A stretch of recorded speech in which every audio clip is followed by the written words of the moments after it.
Good evening, everyone. This is the course tonight on Gus Hall's book called Karl Marx, Speaking for Our Times. 1983 is when it was published. It seems like it could have been published yesterday. He talks about how Marx is relevant to our times, and he explains it why. I want to just mention that Gus was the General Secretary of the Communist Party USA from the periods of 53 or 54, 55, that period, until 2000 when he passed away. He was an organizer and one of the founders of the United Steelworkers Union. He also went to prison under the Smith Act, along with 10 other leaders of the party. He went there because of the Smith Act, which is a thought act, which says that anybody who thinks, not does, thinks these ideas is liable to go to prison. And they were sent to prison. So I just want to mention who Gus Hall was. Page 26, where it talks about capitalism being a system of anarchy. Most people haven't heard of it referred to as that. The scientific and technological revolution is passing it by. The problems of today's world are too complex for a socio-economic system that is at the mercy of individual corporations without concern for people or society. Capitalism is a system of anarchy. As the process of the bigger corporations swallowing up the smaller ones accelerates far beyond even Marx's predictions, big business becomes even less concerned about human life and society. As capitalism develops into monopoly capitalism, the anarchy increases on an even bigger scale, and the crises and disasters become more frequent and intense. Today, capitalism in the U.S. careens from one crisis to another because it is unplanned, chaotic, and anarchistic. Its credo, each dog for himself, and dog eat dog. The new advances in science and technology become entangled in the monopoly's single-minded determination to milk all the benefits of production for their private profit. The new technology needs a system that can plan and develop its use and distribute its benefits to society as a whole. All the talk about high-tech replacing mass production industries, about our society becoming a post-industrial system, is totally unrealistic. The fact is that our old private enterprise system is not set up any longer to utilize the advanced technology, and it certainly is not able to rebuild the steel and auto industries. It is not that our country does not need steel. It can use all the steel we can produce to rebuild the infrastructure of our crumbling cities. The problem is that the steel companies have abandoned these industries to invest their money in more profitable areas overseas. When capitalism acquires new technology, the corporations lay off workers, constantly adding to the vast army of the unemployed. The invasion of the robot army will drive new millions out of the industrial plants and onto the unemployment line. It is estimated that in the next 10 years, for every 3,000 jobs high-tech industries will create, 50,000 jobs will be lost. It is one of those ironies of history that U.S. capitalism daily provides proof that Karl Marx was right. Absolutely right, and right on target. Our President, Ronald Reagan, a lifelong anti-communist fanatic, personally does more to prove Marx was on target than hundreds of paid think tanks combined. More than anyone else, Ronald Reagan and Reaganomics is forcing people to search seriously for a viable alternative, to consider the socialist solution. I thought, as Comrade was reading it, was instead of putting the name Ronald Reagan, you can put Donald Trump. And it's the same thing. The whole thing is appropriate to reading about technology, etc.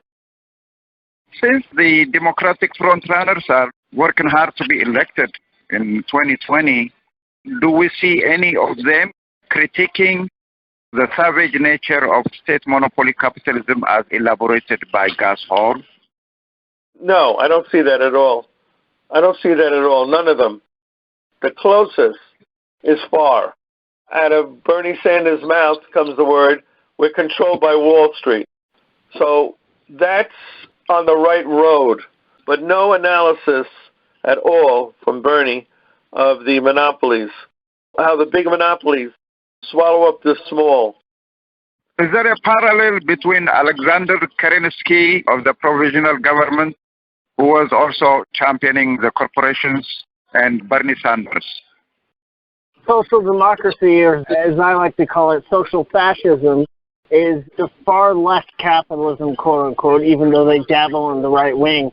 But Kerensky, compared to Bernie Sanders in particular, was a social democrat, was a bourgeois, pro-capitalist person, much like Bernie Sanders is in this modern day and age. So there are very many similarities between them. They have pro-imperialist stances and alliance with the bourgeoisie.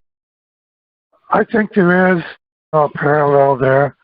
I think it's because of the times, though, also the situation politically this country has put itself in as being the #1 imperialist country, and this concept of regime change all over the world. The whole world really understands that we're not necessary for progress in the way that we operate as a country. I notice how we're reading about this book, Karl Marx, Speaking for Our Times, by Gus Hall, and we're talking about Reagan in the 80s, but everyone is making parallels to today, how you could just change names, like with Trump, and even how none of the Democratic candidates are worth much. I think something we can study, just to give something else for all the comrades here to look up. Donald Trump in 2016, he made a group which started meeting in 2017, and it's called the Strategic and Policy Forum.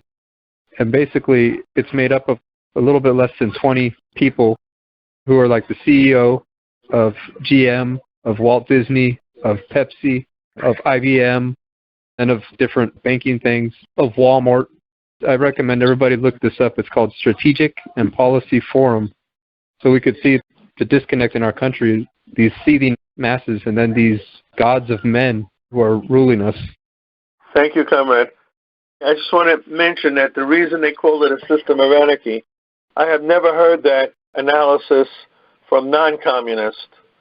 What I call middle-class radicals never refer to capitalism as anarchy. And it's interesting. Why? Because I believe strongly that they would never say that, because many of them have those beliefs of anarchy. And therefore, they're not going to attack themselves, petty bourgeois radicals. So they'll never accuse socialism of being a planned economy, but we all understand clearly that socialism have to have a planned economy. In one neighborhood, they have a supermarket. It stays there for 3 years, 5 years, 10 years. It's not making profit. So the supermarket goes out of business. And for about a year or two, it stays vacant. Then the third year, they open up a hardware store there. I've seen this in real life, in Staten Island, all over the place. And they'll stay at hardware for 2 or 3 years, maybe 4 years, and then they'll go out of business. And then eventually, you know what opens up in the same building? A supermarket again. A different name supermarket, but a supermarket. And there you see complete confusion. No understanding of a planned economy. No understanding to the people in that community, what do they need? Do they need a supermarket to get food? Or is there another 2 or 3 supermarkets there? It doesn't matter. It's not planned. It's just whatever's for profit. All right, the next chapter talks about an economic emergency. It deals with the Reagan years. A lot of that economics is so similar to what we're going through today. It's called an economic emergency. That term, anarchy of capitalism, is so true. 40% of the food grown in this country is thrown away. Millions of people are unemployed. Where is the efficiency in that? There are plenty of references to anarchy of production by Karl Marx and Lenin and Engels. So I think Gus Hall's contribution is that he has enriched it with factual elaboration by referring to contemporary life. But anarchy of production is one of the major components of Marxism-Leninism. Our country is still in the grip of an economic emergency. While Reagan keeps telling us that our economy is on the mend, that we are on the road to recovery, and that the State of the Union is strong, the fact is we are not on the road to a solid, stable upturn. As the head of the U.S. Steel said recently, it may be just a little blip. For the American people, it is another Great Depression. 30 million of our people are partially or totally jobless, hungry, or homeless. 4 million Americans have literally taken to the road in search of work. Soup lines and shelters in many cities are forced to turn away more people than they can care for. 30 million people have lost their health insurance. Whole towns and sections of cities have become disaster areas, while industrial plants continue to shut down and move out. Joblessness is causing people to lose their homes, their cars, their farms, their personal possessions, and increasingly, their lives. 1 out of every 5 children goes to sleep hungry. Malnutrition and infant mortality are on the rise.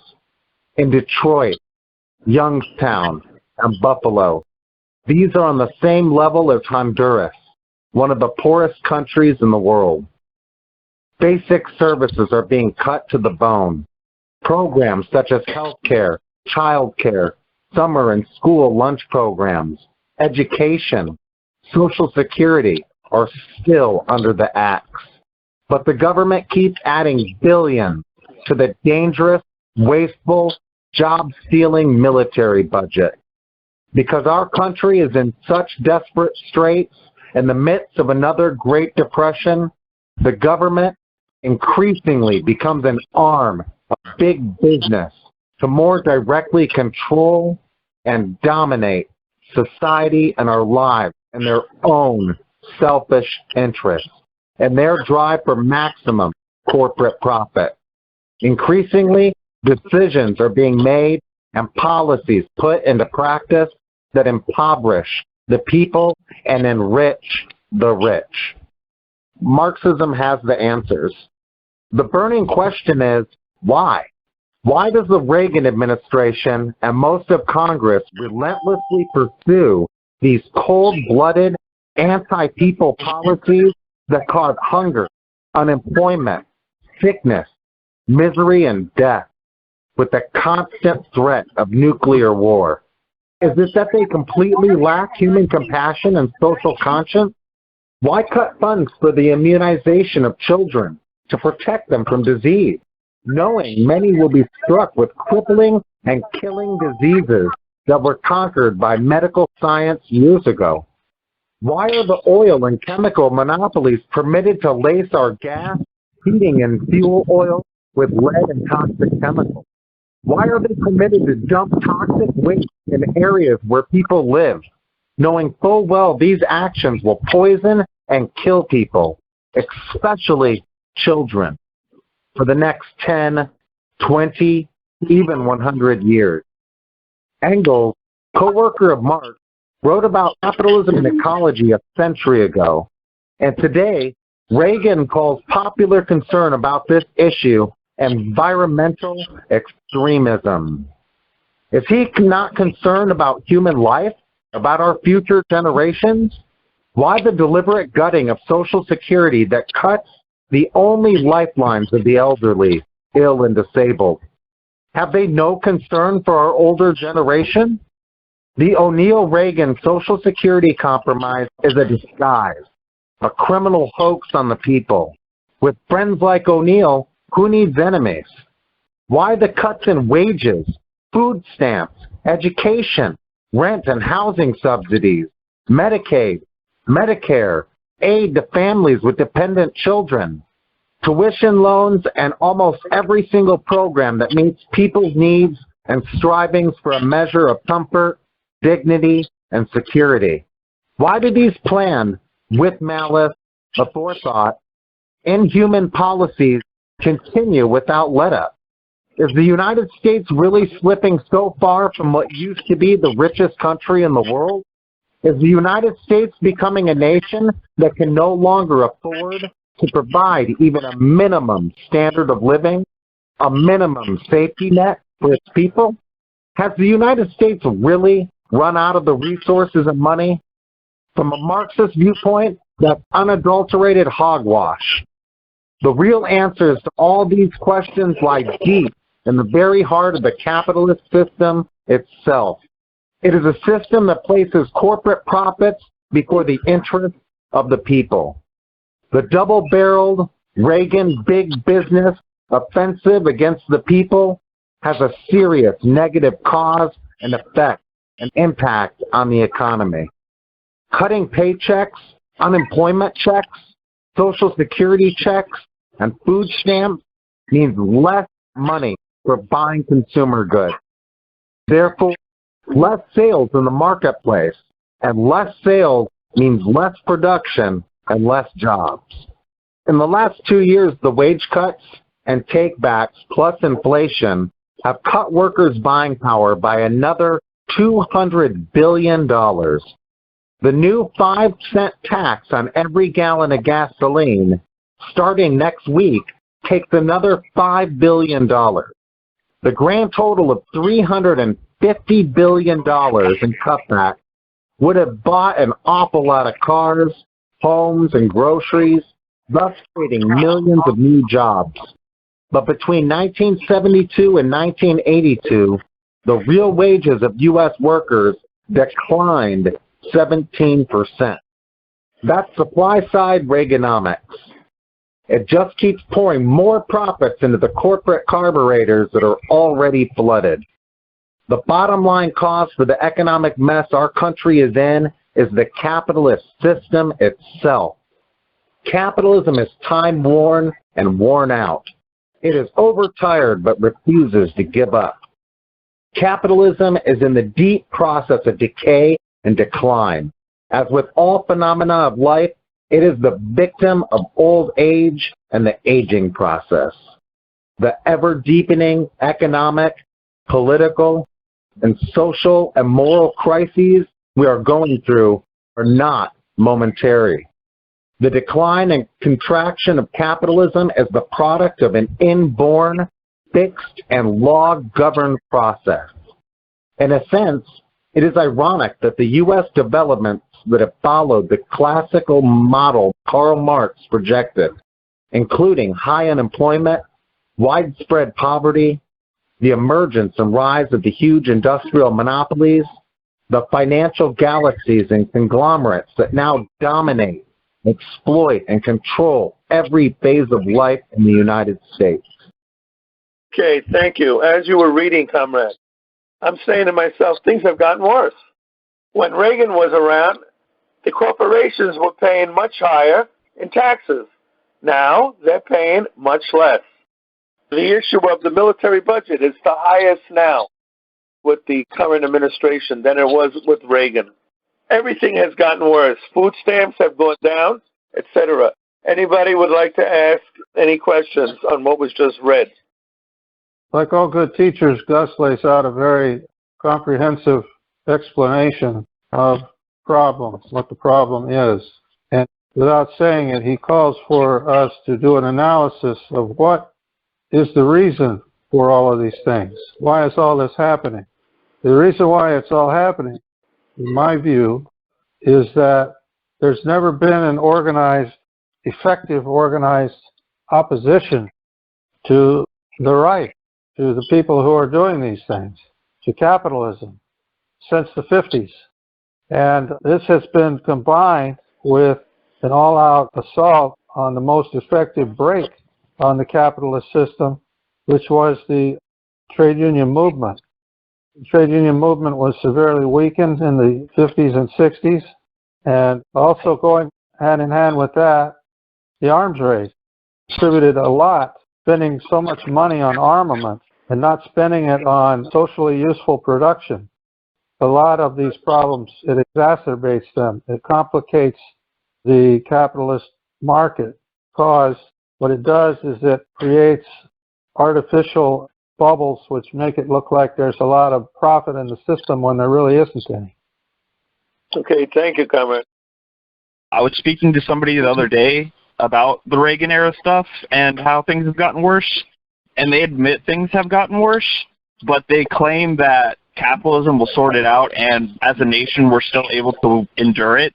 And I wasn't able to come up with a good rebuttal to that statement, and I was wondering if anybody had a good counter to that argument. Capitalism has been around for not that long. That's number one. The first system that we dealt with, I want to remind everybody, was the system of what we called early communism, which was the cave period. Man then developed from that to the Roman and Greek period, and that lasted quite a long time. It was before Christ, BC, and AD, after the death, as the calendar calls it. And it was that period of time, so that was about 1,000 years. Then there was the period of feudalism, during the period when we had the land and the serfs were owned together by the aristocracy. That lasted about another 800 to 900 years. Capitalism didn't come in until the middle 1700s. We used to call it mercantilism, if anybody remembers their school terminology. England and the empires controlled the navigation of the seas. They had colonies, and it was a mercantilist system. But in the 1850s, capitalism changed drastically. It became almost a new system. It became the system of industrialization, the factory lines, which we didn't have before. Things were done in the house. And that has only lasted from the 1860s to now. That's what, 200 years? That's not even anything. So for people to say capitalism will always be around, tell them that's incorrect to make that statement, only because it hasn't been given enough time to show itself. And if we look at history of mankind, we see that after a certain period, the economic system no longer becomes relevant because it cannot produce what it did before. And that's when the system has changed. That's what I would say. Anybody else would give a different answer? Please tell us. Gus talked about this later in the 80s, about the worst of the worst of monopoly capitalism is finance capital, because it really, truly produces nothing and is arbitrary and dangerous for the working class. And that's what happened in 2008, and is happening still today. Trump is telling us that we have full employment. We don't have full employment. They only count the ones that they want to count. Nothing has changed. There are plenty of billionaires and millionaires doing better than they ever have, but not us. When I read this, it is kind of reminiscent of what's going on now, except it's worse. And I think it's because under capital's always loved to endlessly expand. And when it can't expand with finite resources like gold and diamonds, it is to expand with like land and taking things from other countries. So I think that this is late-stage capitalism, and this is what happens where the wealth tends to concentrate. They eventually expand on a planet of finite resources and finite land. Eventually you run out of water, you run out of resources and things to conquer, and I think that that's why it just keeps getting worse. And I think that's why the political paradigm in the United States has moved further and further to the right, because capitalism is trying to find a way to save itself. People like Bernie Sanders are now called socialists, when back in the day they could even be considered Republicans. Many people accuse Roosevelt, and I think correctly so. He had to go to the left in order to get programs to save capitalism during the period of Roosevelt, the Depression. And It was eventually the war that helped get the U.S. capitalism out of the Depression, because capitalism needs war. But the point I'm making is that in the midst of the struggle to save capitalism, basically the working class gets more crumbs than they ever got before. So there's a dialectic going on there, which we as communists have to understand. On one hand, things are getting worse, and on the other hand, they get better at the same time. The book by Karl Marx is called The Poverty of Philosophy, and it describes anarchy. He's dealing with political anarchy, industrial anarchy, and I think it is what Gus Hall said is relevant. Second part would be, since looking at the ages of production and everything else, the spectacle really of social rebellions is pretty much an increasing factor dealing with liberal democracies. So the spectacle of social rebellions increases. And this has been observed in American history, where you look at the Dorr Rebellion in Rhode Island and several earlier rebellions. Like the other commenter was saying, when they get those questions that they need to have arguments for. I mean, I think that's what the People's School is about, because we can relay this information that we learn at the People's School to people in our lives and educate people. And I just think that's fantastic. As we know, capitalism benefits the few who exploit it, and so they mess with the system and everybody loses. But in countries where there's a strong movement, like in Greece, a strong movement like one of our friends, the parties there, the KKE, or even in Mexico, where the parties are not strong, but the situation is so bad. What came in Greece is something called Syriza, and what came in Mexico just recently is something called Morena.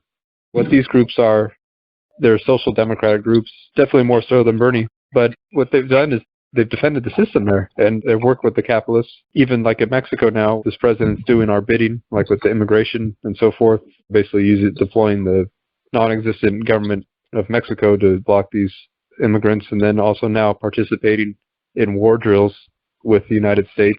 And he as well, AMLO, is backed by the capitalists down there, Carlos Slim, another guy named Larrea.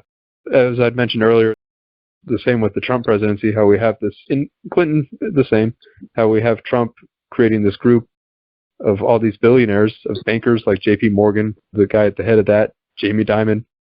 And Dimitrov writes about this in the United Front, is that we just have to expose the social democrat tendency, because they do not want to build socialism. They only want to reform and continue capitalism. The CPUSA hosted Moreno in the Red House. Yes, yeah. This book is really an important book and almost a primer on political economy. I agree. Okay, comrades, I want to thank everybody for getting on. Thank you for watching this full-length class from the People's School for Marxist-Leninist Studies. For more information, or if you're interested in attending classes, visit our website, check out our YouTube channel, or email info@psmls.org.